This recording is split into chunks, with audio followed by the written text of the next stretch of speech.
in Sandringham, Norfolk.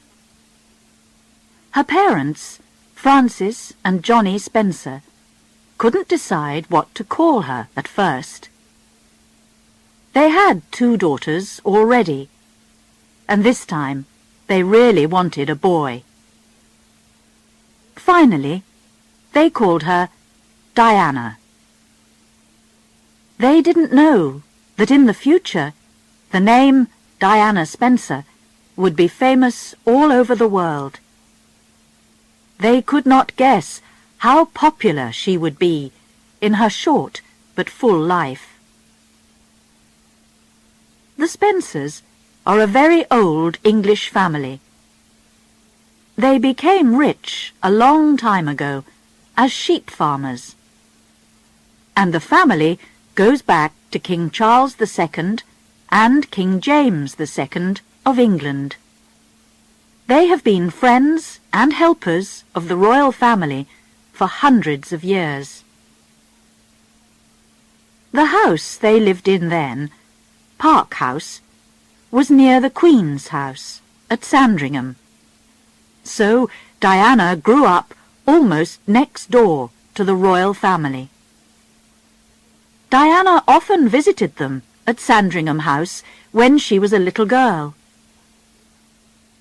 The Queen's most important homes are at Buckingham Palace in London and Windsor Castle, just to the west of London.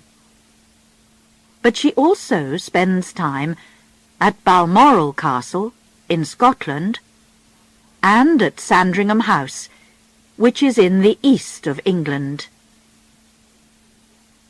Later, people called Diana a fairy tale princess, but her story was often a sad one too. Her parents had the son that they wanted so much in 1964. They called him Charles.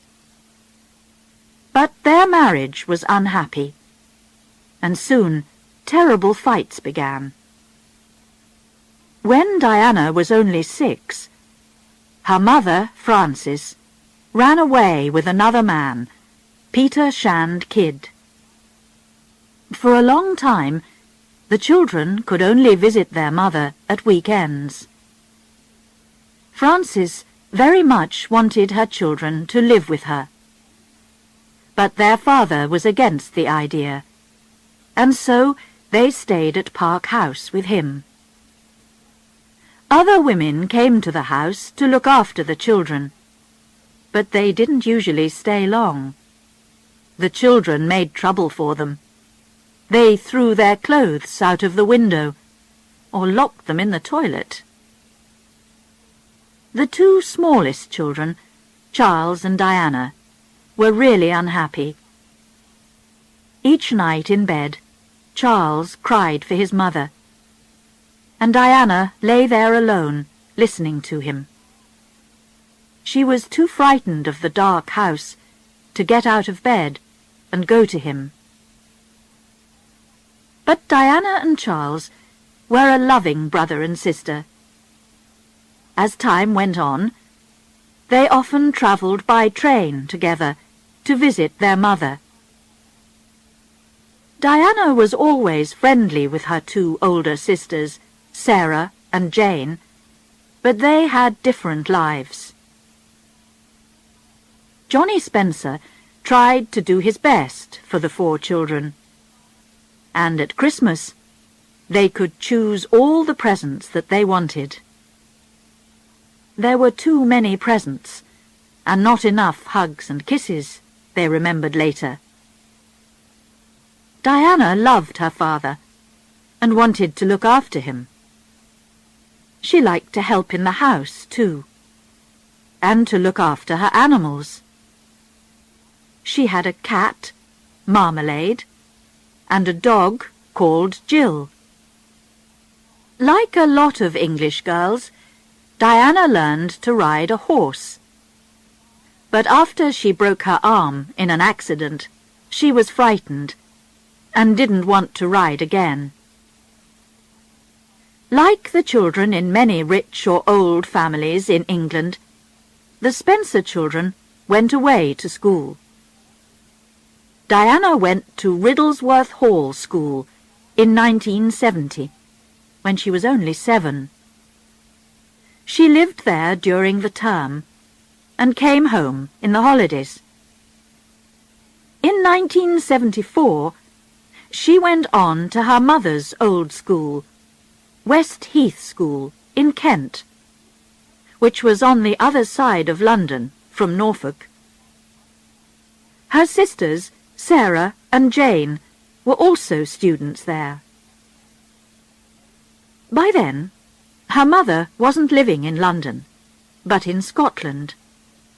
She and her husband Peter had a large farm on an island. It was a wild and beautiful place, and Diana had some lovely holidays there. In Diana's young life, everything was always changing, and she often felt alone. She was very sad when her grandmother, her father's mother, died in 1972. Her grandmother was a very kind woman. She looked after Diana a lot when her parents separated. Things changed even more in 1975, when her grandfather died too, and the Spencer family moved into the old family home at Althorp in Northamptonshire. Diana's father was now Earl Spencer. Diana became Lady Diana Spencer, and her brother Charles a Viscount. Later, he too became an Earl. Until then, Park House in Sandringham was the only home that Diana knew. She didn't like going to Sandringham House to visit the royal family much. She felt strange in the royal house. But she loved Park House, with its friendly rooms and its big garden. She could go swimming in the pool there, play tennis, or hide in the treehouse.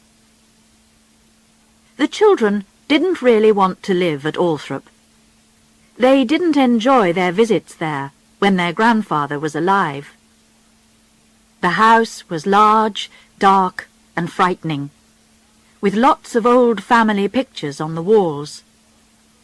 But as they grew up, they liked it more. They enjoyed having their friends to stay. It was a good house for parties. At school, Diana made plenty of friends. She was a good student, not especially clever, but she enjoyed her lessons. She liked English and painting, but she was best at dancing and swimming. It was soon clear that she would never go to university, but she was helpful and kind. She even won a cup for helpfulness. As part of the school's charity program, Diana began to visit old or ill people in the town near the school. Usually she talked to them or helped with their shopping. This is perhaps where her love of charity work began. But she was not always quite so good. Once, she got into real trouble when she left the school at night. She planned to meet a friend outside the school to get some sweets from her. One of the teachers found her empty bed and called the police. The head teacher was very angry, but her parents were secretly amused. When Diana left West Heath School, she was 16. At first, she didn't know what to do. Life at home was changing again, because her father had a new wife. Her name was Rain, and she was the daughter of Barbara Cartland, a famous writer of love stories. Diana and her brother and sisters were not very pleased about the marriage. They didn't want Rain as their second mother, and were always fighting with her. But Johnny loved his new wife, and they were very happy together. And in the end, Diana was pleased that Rain was there to look after her father. In 1978, a year after the marriage, Johnny became very ill. The doctors thought that he would die. Rain nursed him back to health, but it was a long time before he was better again.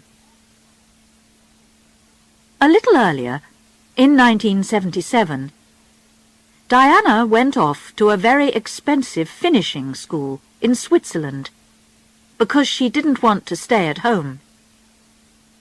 Girls from rich families went there to learn to cook, to speak French, and to look after a home. Diana only stayed there for 6 weeks, then decided that she wanted to go back to England to work. In the past, girls from important families like the Spencers never worked for money. But times were different now, and Diana wanted to be like other girls of her age. "I can easily find a job," she told her father. He bought her a very nice flat in Coleherne Court, Kensington, in the centre of London. She asked a few friends to come and live with her. One of them, Caroline Pride, was an old school friend of hers. This was the beginning of a really happy time for Diana. She was young and pretty. She had good friends, both boyfriends and girlfriends, and a nice flat and a car. She was free to try and find her way in the world. What could she do for a job? She loved children, and so she began to look after babies and small children for her sister's friends. Sometimes she cleaned their houses too, or cooked meals for them. She studied cooking again in London. She was good at Russian soup. But she and the girls in the flat ate chocolate most of the time. Then she found a job at the Young England School for Little Children. Here she was very happy, and her bosses were very pleased with her work. She was calm and kind with the children, and always gave them plenty of love and hugs. Soon there would be love in her life too. She would find her prince and fall in love. She would become the new Princess of Wales. She didn't know this, of course, but she did feel that she was getting ready for something special. Diana went to parties, and she had a lot of friends. But she was never serious about a man at that time. "I had to keep myself tidy," she said later, "for what was coming." Chapter 2. A Fairy Tale Wedding. Prince Charles was taking a long time to choose a wife. He was already 32. He always had plenty of girlfriends. Diana's sister Sarah was once his girlfriend. But he couldn't decide who to marry. Charles was the future King of Britain, so he had to choose well. Not every beautiful woman makes a good queen. Life in the royal family can be very hard. The royals spend a lot of time in public. She must also be a girl from a good family, and Charles must be her first lover. In February 1981, the news finally came out that Prince Charles was getting married to Lady Diana Spencer. The photos in the newspapers showed a pretty, quiet girl with a sweet smile, and the reporters soon began to call her Shy Di. Diana was the first English girl to marry a Prince of Wales for 500 years. And in private, Prince Charles said that the Spencers were more royal than the Royals. It seemed that Diana and Charles were perfect together. People in Britain began to look forward to a fairy tale wedding. Diana grew up with the royal family, but for a long time she didn't really know Charles.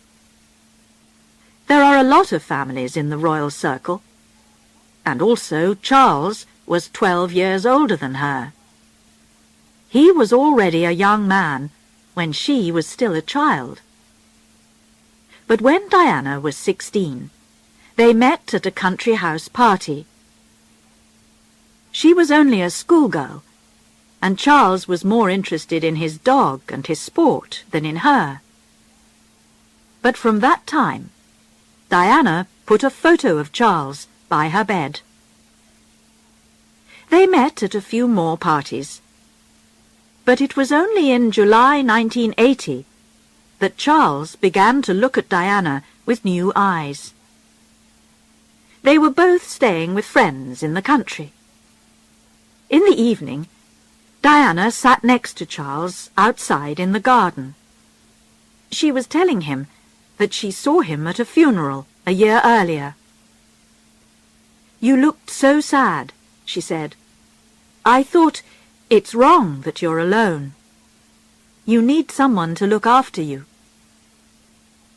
Charles's heart opened to her, and from then on he was seriously interested in her. He asked her out for an evening of music, with supper later at Buckingham Palace. But he didn't give Diana much time. She only had 20 minutes to wash her hair and get ready. "Maybe you'll be the next Queen of England," a friend told her. Diana only laughed. Then Charles asked her to go to Balmoral for the Braemar Games, the Scottish sports which happen every September. Diana's sister Jane was now married to Robert Fellowes, the Queen's personal secretary. They had a small house in the Royal Park at Balmoral, and Diana stayed there with her sister and husband. Prince Charles phoned her every day, and they went for walks together. Until then, no one guessed that the prince had a new girlfriend. But one day, Charles and Diana were fishing down by the River Dee. Suddenly, they noticed someone on the other side of the river. It was a reporter from a newspaper looking for royal news. Diana quickly ran to hide behind some trees and used a mirror from her handbag to watch him. Two other photographers hurried to the same place by the river. They were all very excited, trying to see this new woman in Charles's life. Diana escaped from them that day, but soon the reporters knew her name, and it was in all the newspapers. Now her life began to change. The public wanted to know all about her, and paparazzi followed her everywhere. They followed her in her little red mini-metro car. They phoned her in the middle of the night and waited for her outside the Young England School. Even when she agreed to a photograph, they still made trouble. The light was shining behind her skirt and showed all of her long, beautiful legs. It was a very difficult time for a shy young girl, and the royal family didn't help her. Even Charles was not amused by the photograph.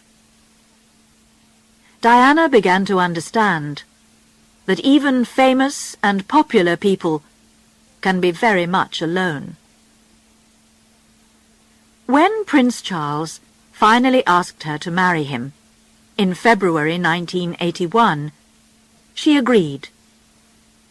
She arrived back at her flat, very happy that night. Her friends were waiting for her. They knew that it was something special. Diana said, "I've got news for you, but I must go to the toilet first."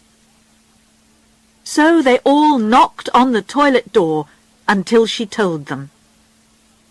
"I'm going to marry Prince Charles," she called out, half laughing and half crying. He gave her a beautiful blue ring, and they were ready now for the photographs, the television recordings, and the public appearances. Several times they had to answer the question, "Are you in love?" "Of course," answered Diana. But Charles was not so sure. His answer always seemed to be, "Yes, but what does that mean?" To the public, it was real love. It was exciting news for Britain. Here was a fairy tale prince and princess, bringing new colour and life into the royal family. Diana now moved into Clarence House, the Queen Mother's home, and was safer there from the reporters. Everyone was getting ready for the wedding. Over 10,000 presents arrived for Charles and Diana. She chose a young husband and wife, David and Elizabeth Emmanuel, to make her wedding dress. "She made coffee for us," they remembered. Here was the future Princess of Wales, and we were students not so long ago. It was quite a surprise.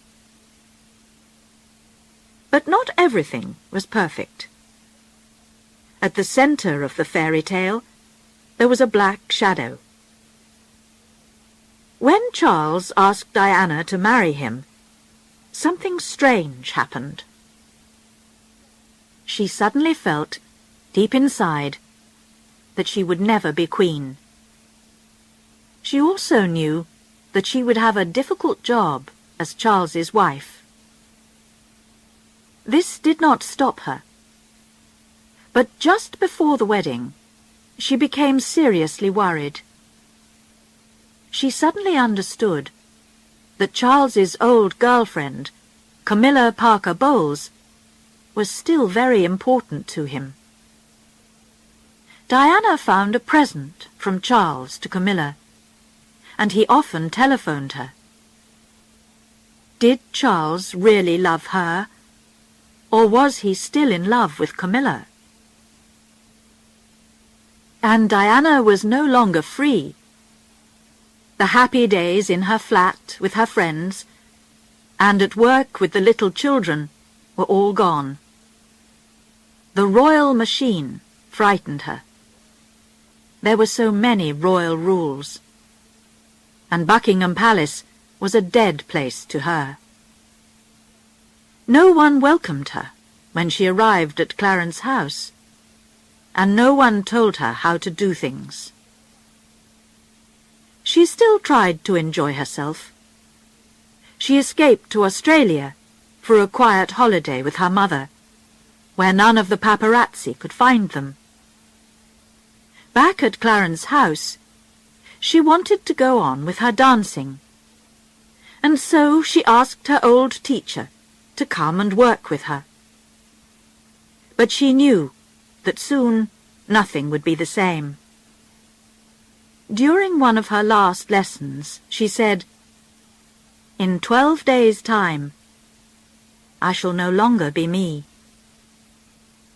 She got thinner, and she even wanted to stop the wedding. Her sisters told her to go on.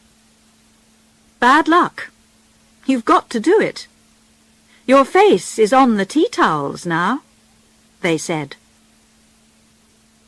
So, on the 29th of July, 1981, Prince Charles married Lady Diana Spencer in St. Paul's Cathedral, London. It was a great day for England. More than 1 million people were out on the streets in the morning to wave as she went by. In Britain, everything stopped as people switched on the television. In many houses, there were little parties, as families, friends and neighbours all sat down together to enjoy themselves. Diana arrived at St. Paul's with her father. The church was full of important people from all over the world. Not only was the British royal family there, but there were other kings and queens from Europe. There was beautiful music, and the church was full of flowers. Diana looked wonderful in her long wedding dress, which was almost white, with the skirt very long at the back. With flowers in her hands, and her heart full of hope, she agreed to marry Charles. "I will," she said. Charles put the wedding ring on her finger. It was made of Welsh gold. This gold was a present to the royal family about 50 years earlier, and Diana's ring was made of the very last piece. Charles and Diana were now husband and wife. They promised to stay together all their lives. The crowds who were shouting, "Lady Di! Lady Di!" now changed the words to "Princess Di! Princess Di!" They went back to Buckingham Palace, where Charles kissed his new wife in public. Then they left for their wedding holiday. First at a house called Broadlands, then on the royal ship Britannia. Diana was suddenly the world's favourite woman.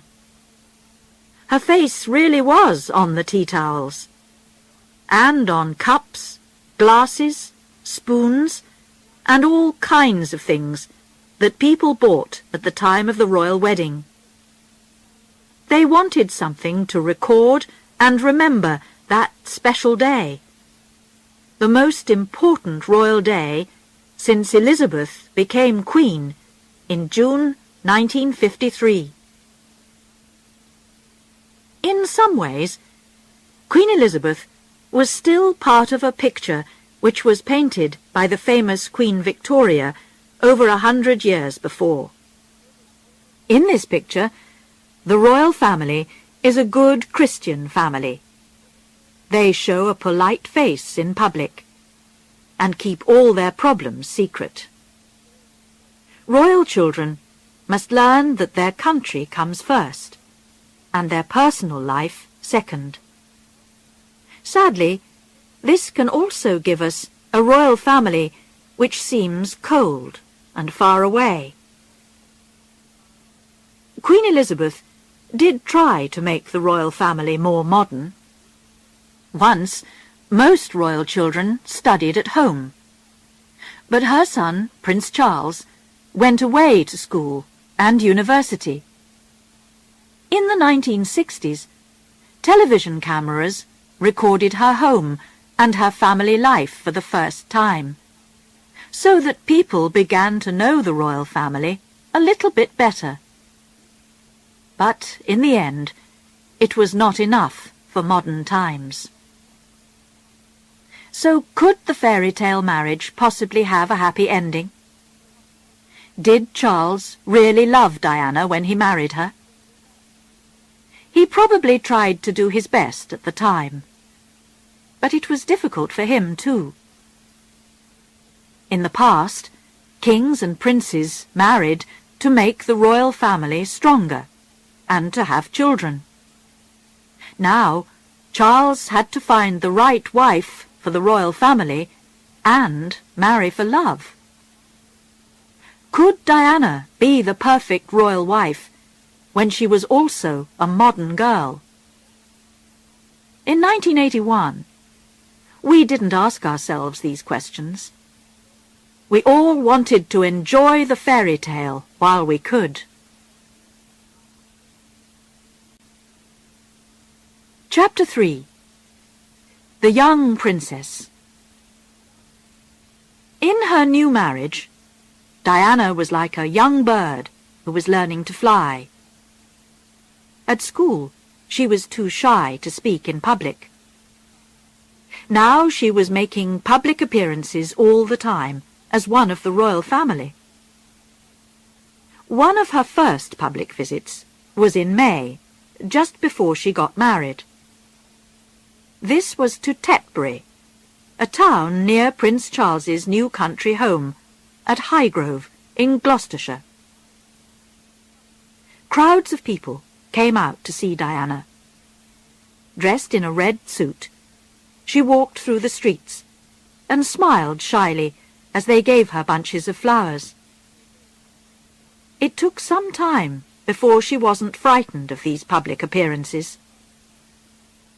On one of the first that she made with Prince Charles, he told her to walk over to the waiting crowds. Talk to them, he told her. I can't. I just can't, she said. But she had to, and after that, she found it became easier and easier. She was very natural, and everyone liked that.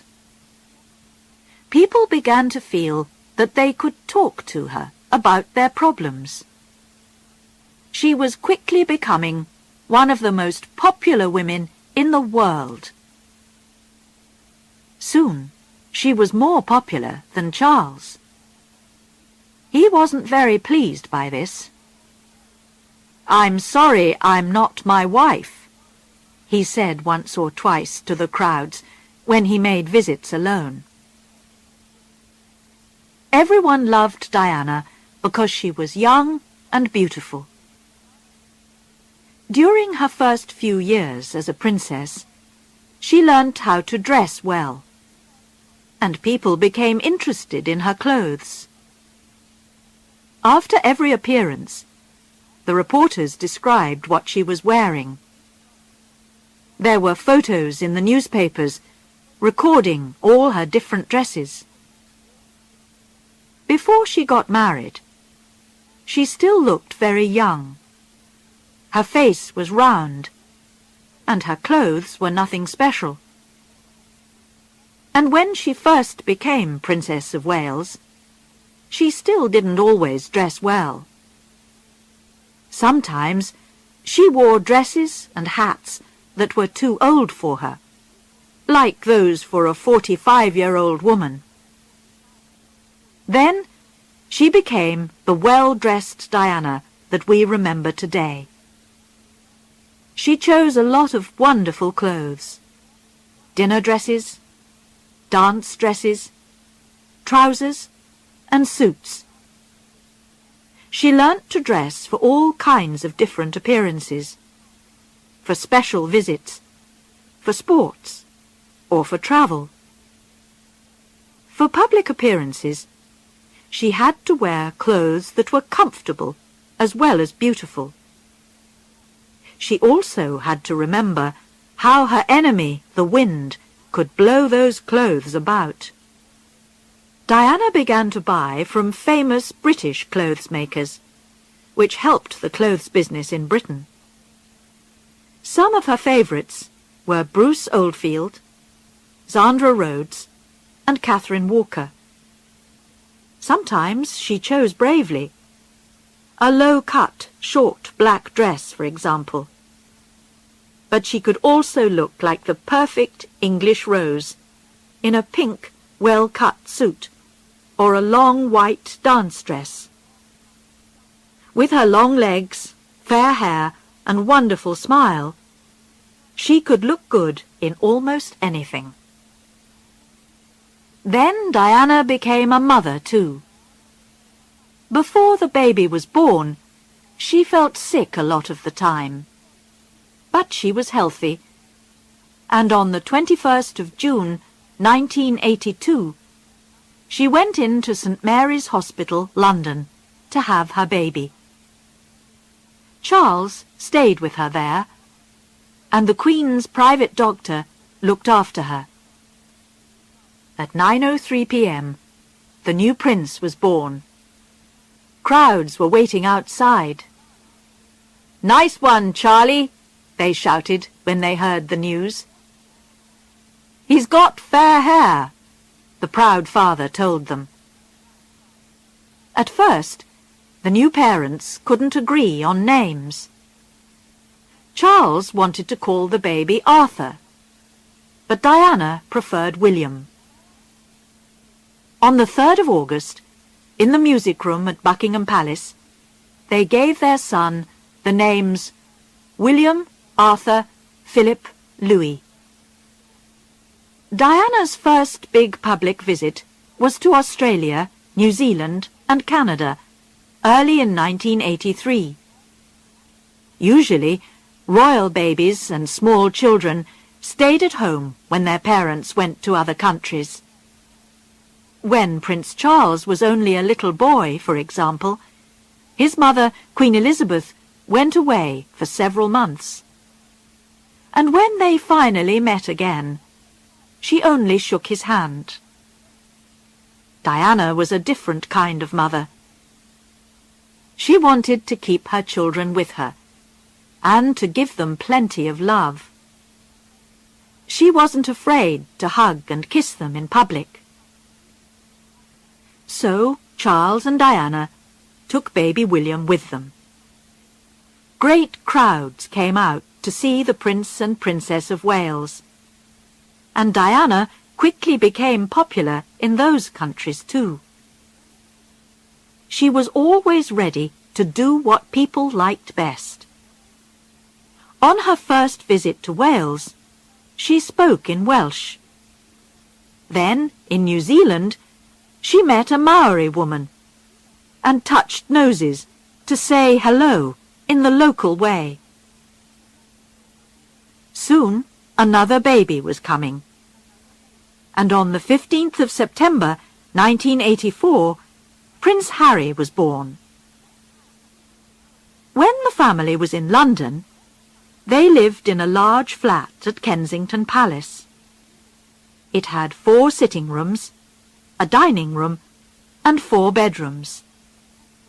Diana chose all the colours and the furniture, and tried to make it a real family home. Here she looked after her boys.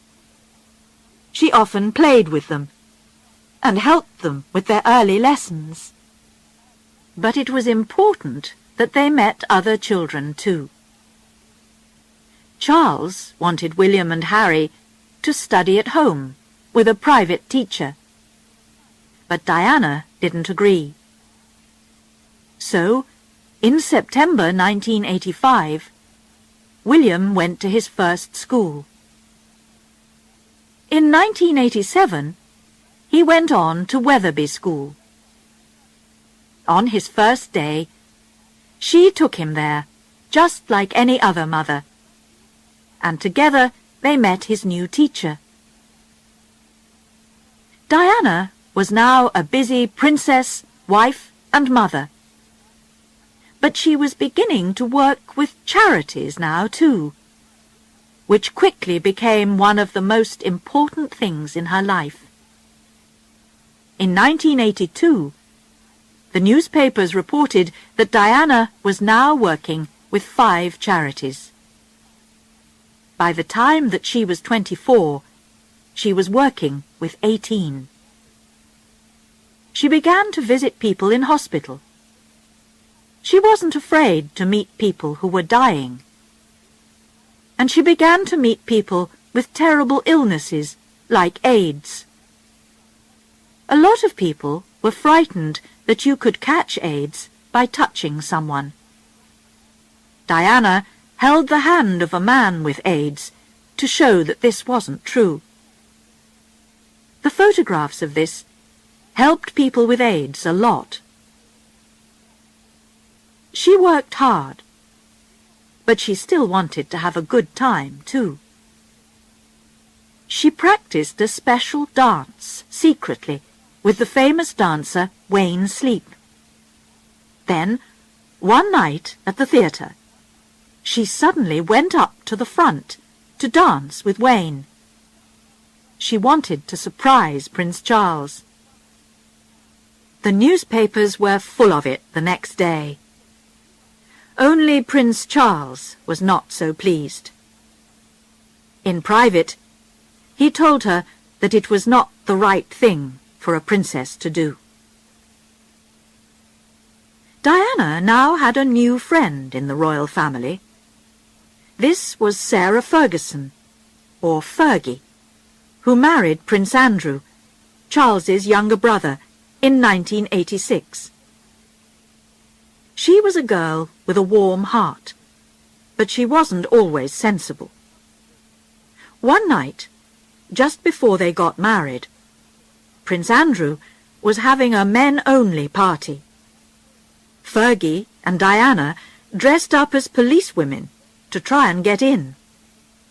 Again, the royal family were not pleased with Diana. She was becoming too wild. Few people knew that at this time Diana was not happy. She seemed to have the perfect life, but inside she was in trouble. She was helping other people, but she needed help herself. She was popular, a great favourite of the people, and reporters photographed her everywhere. But in private, she was alone with her troubles. Chapter 4. The Woman Inside. In November 1982, the palace told the world that Diana was in the best of health. She did not have an eating illness, as some of the newspapers were saying. Diana began to look too thin even before she got married. People thought that she was just tired or growing up. But in fact, Diana was getting ill. She ate too much, then made herself sick. She ate large meals out of the refrigerator late at night. She ate cakes and chocolate, and was sometimes sick several times a day.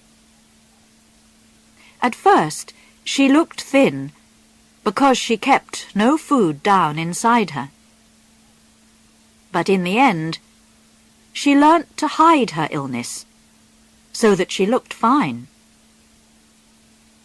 In January 1982, Diana fell down some stairs when her first baby was on the way.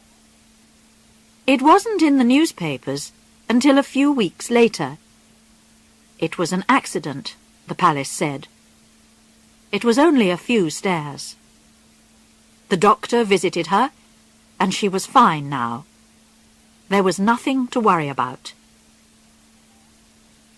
But Diana tried to kill herself that day. Life was too much for her. She felt sick all the time before William was born, and her new job in the royal family was very difficult. Most of all, she felt that her husband wasn't really interested in her. On that day, he wanted to go out horse riding, and he wouldn't stay to talk to her. After William was born, she felt very unhappy. This happens to many women, of course, for a short time after they have babies. But Diana got worse, not better. She sometimes cut herself with a knife, and tried several more times to kill herself. She was probably crying out for help. Outside, she was still the perfect Princess of Wales. But inside, she was hurting. Before Prince Harry was born, the hospital told Diana that the baby was a boy. She didn't tell Charles. He really wanted a girl. When he first saw their new son, he told her this. Suddenly, Diana felt that this was the end of their marriage. "Something inside me died," she told her friends later. She married for love, but perhaps Charles didn't. Did his family push him into the marriage?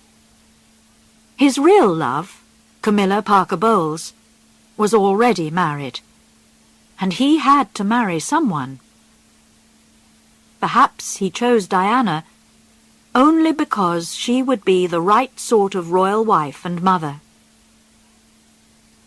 Charles was still seeing Camilla when he was married to Diana.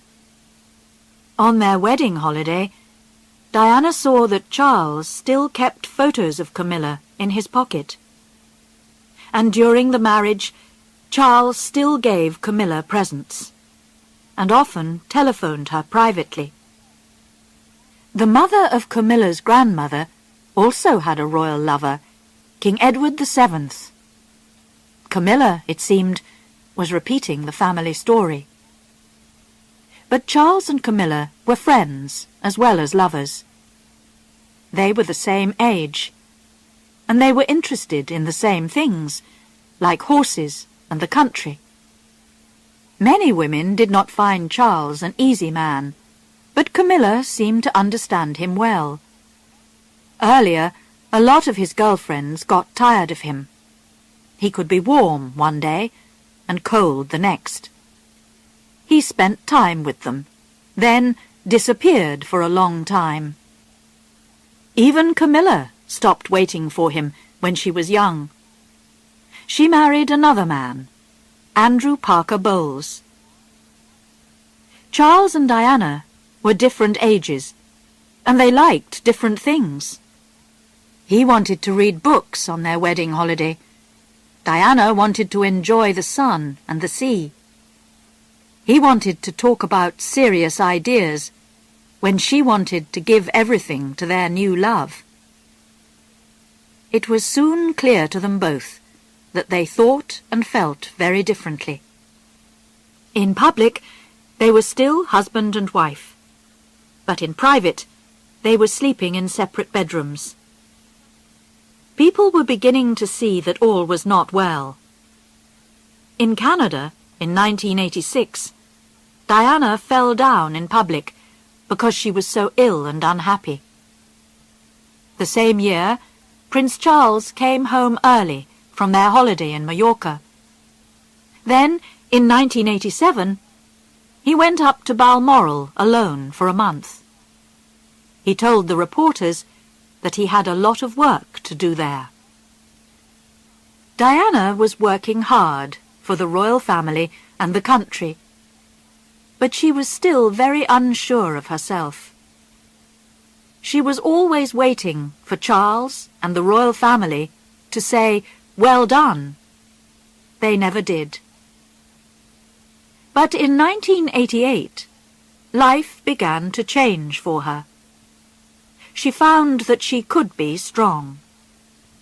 A terrible accident happened when she and Charles were on holiday in Switzerland with a group of friends. Snow came down from the mountains and killed Hugh Lindsay, one of their best friends. Diana was in bed with a cold at the time. One of Charles's secretaries arrived back at the house with the terrible news. Diana decided what she needed to do. She put all Lindsay's clothes into his suitcase. She and Charles flew back to England with the body. Then Diana looked after Hugh Lindsay's wife, Sarah. The Lindsays only got married a few months before the holiday, and Sarah was having a baby. And then Diana decided that it was time to help herself too. Carolyn, her old school friend, said, "I'll give you an hour. If you don't go to a doctor, I'll tell the world about your illness." Diana went to see a special doctor for help with her eating illness. "How many times have you tried to kill yourself?" he asked her at once. 4 or 5 times, she said. She was very surprised that he seemed to know all about her so quickly. In 6 months' time, he told her, she could be a new person. He visited her every week, and she began to read books about the illness and to understand herself better. In 6 months, she was a new person, and she was almost better. It was the beginning of a new way of life for her. She had to help herself. Charles wouldn't help her. He didn't love her as she wanted, and he never would. She also learnt to give her love to the poor and ill people that she met through her charity work. She had a special touch.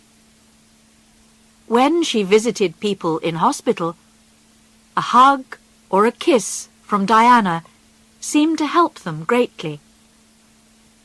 Sometimes she continued to visit people for a long time until they were better. She often wrote them kind letters later. A lot of her charity work was with children, and she was always happy and natural with them. At home, it was the beginning of the war between Diana and the royal family. It was difficult for people who worked for Charles and Diana. They had to decide which side they were on. You had to be a Charles person or a Diana person. If you tried to be both, you quickly got into trouble. Diana began to think of Charles's people as the enemy. They now lived 2 separate lives in the family, too. There was Diana's life and Charles's life. This was true even for the boys. When Diana took them out, they went to modern places that children like, water game parks or the cinema.